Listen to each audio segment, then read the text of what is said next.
All right, so anyone who's been following the news lately knows this has been a long time coming.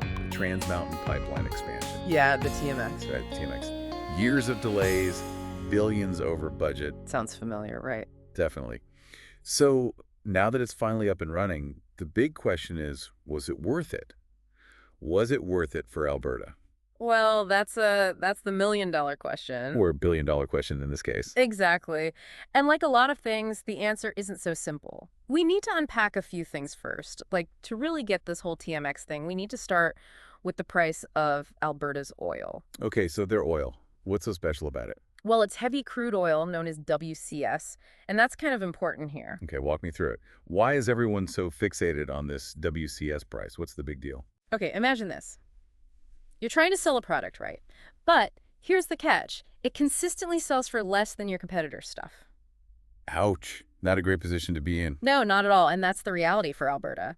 Their heavy crude, this WCS, it usually sells at a discount compared to lighter oils. So, like the difference between regular and premium gas. Yeah, you got it. Think of it like that. You've got West Texas Intermediate, WTI, which is kind of like the gold standard in the oil world. The premium stuff. Exactly. And WCS, well, it's more like that heavier, kind of harder to work with crude. And that quality difference, just like with gas, means a difference in price. Makes sense. So how much of a difference are we talking? I mean, it varies, but this newsletter we're looking at today, it says WCS has been selling for anywhere from like $11 to $34 less per barrel than WTI. $34. Go! That's a huge difference. Right, so you can see why everyone's hoping this TMX pipeline will change things up a bit. Yeah, I mean, that's got to be a big part of why they built this whole thing, right? To try to narrow that gap. Exactly. The thinking is, if they can access new markets for WCS, particularly in Asia where there's a lot of demand, They can finally get a better price for their oil. that's the hope, yeah. More buyers, more competition, Alberta gets more bang for their buck. Okay, that makes sense in theory. But the pipeline's been running for a bit now, right? Like a few months at least. Yeah, about 3 months now. So have we seen those price improvements they were after? Well, that's where things get interesting. According to the newsletter, they haven't really seen the price jump they were hoping for just yet. So is the pipeline not living up to the hype?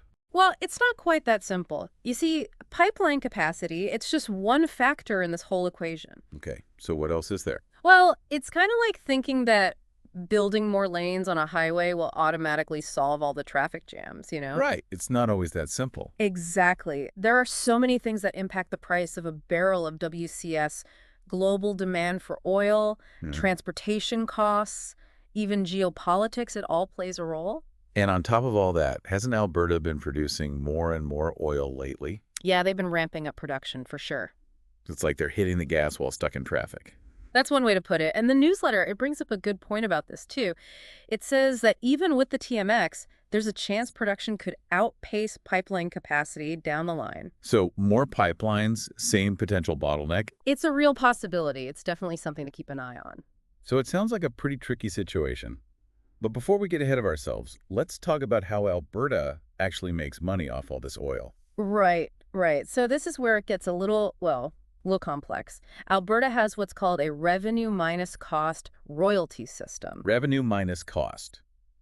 Okay, that sounds kind of intriguing, but also kind of confusing. You'd have to break that down for me. Sure. So basically, instead of just taking a fixed percentage of the oil company's revenue, the province calculates royalties based on the actual profit those companies are making from the oil. Okay, so they're factoring in the costs of actually getting the oil out of the ground and all that. Yeah, exactly. Like all those expenses involved in extracting and producing the oil, it's all factored in. Which makes sense, I guess. But I'm still trying to wrap my head around how all these different prices we've been talking about actually fit into this. Like you've got the benchmark WTI price, then the discounted WCS price, and then you mentioned transportation costs earlier. Yeah. So how do those all come together when Alberta is figuring out their cut?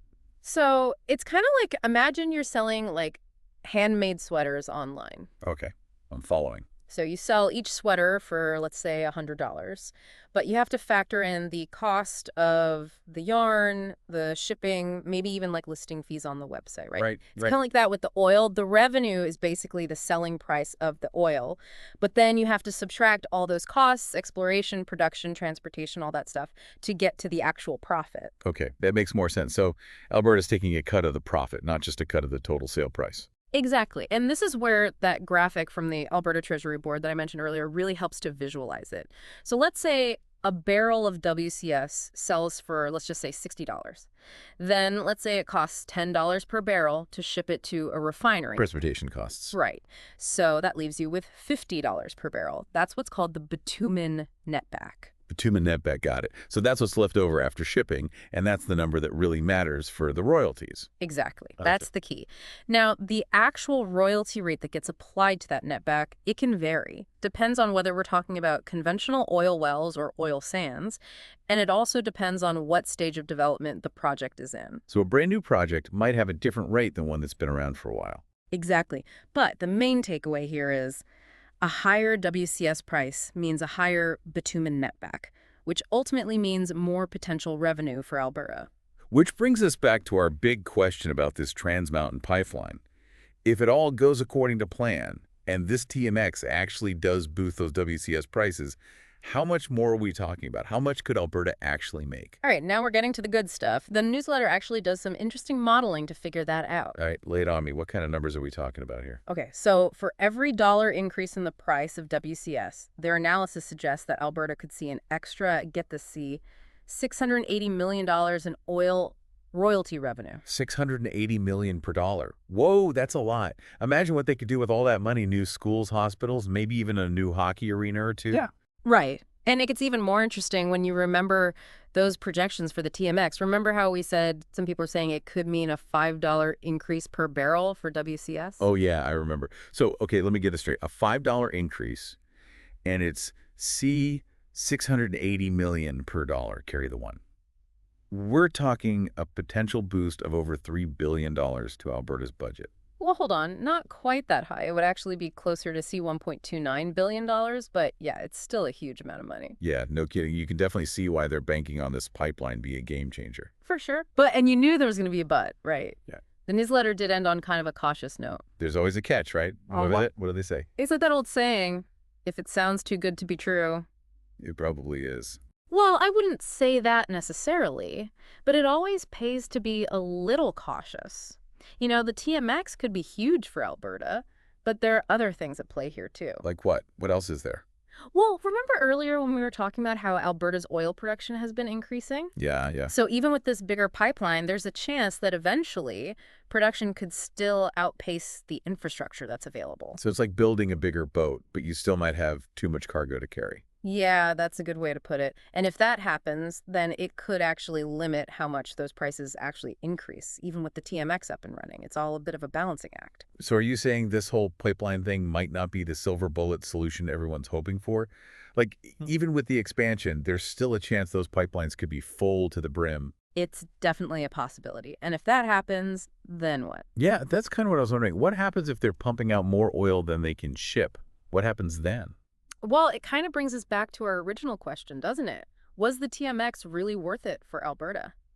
Because if they keep producing more and more oil and it gets to the point where they just can't ship it all, Those prices are going to drop. exactly, those discounts on WCS could come right back. So they might be selling more oil, but they might not actually be making that much more money. It's like classic supply and demand, right? Exactly. It's economics 101. Okay, so it's not just about these pipelines. It's about finding some kind of balance, right, between production, transportation, and, of course, how much people actually want to buy. It's all connected. It really is. Yeah. So did the newsletter offer any solutions to this, or are we just left with a big question mark? You know, they don't pretend to have all the answers, but they do make a good point, which is that this pipeline, this TMX, it's just one piece of the puzzle when it comes to, like, the future of Alberta's energy. Right, right. They're really emphasizing that they need to be thinking long term, you Yeah. know, not just focusing on pipelines and how much oil they can get out of the ground, but also thinking about other sources of energy. Diversifying. Exactly. And of course, there's the environmental side of things too, which is a whole other discussion. Right, right. Because like you said, it's all connected. You can't talk about oil without talking about the impact it has on the environment. It's all part of the bigger picture. And that's really what I hope people take away from this conversation. We've got to start thinking more holistically about these issues, you know.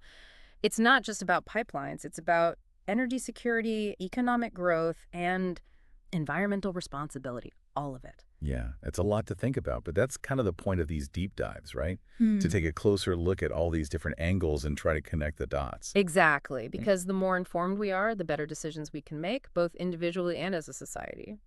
Couldn't have said it better myself. Yeah. So there you have it, folks. Alberta's oil and the Trans Mountain Pipeline. It's a story of, well, high stakes, complex calculations, and a reminder that things are always changing. You got to be ready to adapt. Absolutely. All right, that's it for today's deep dive. We'll be back next time with another look at the forces shaping our world.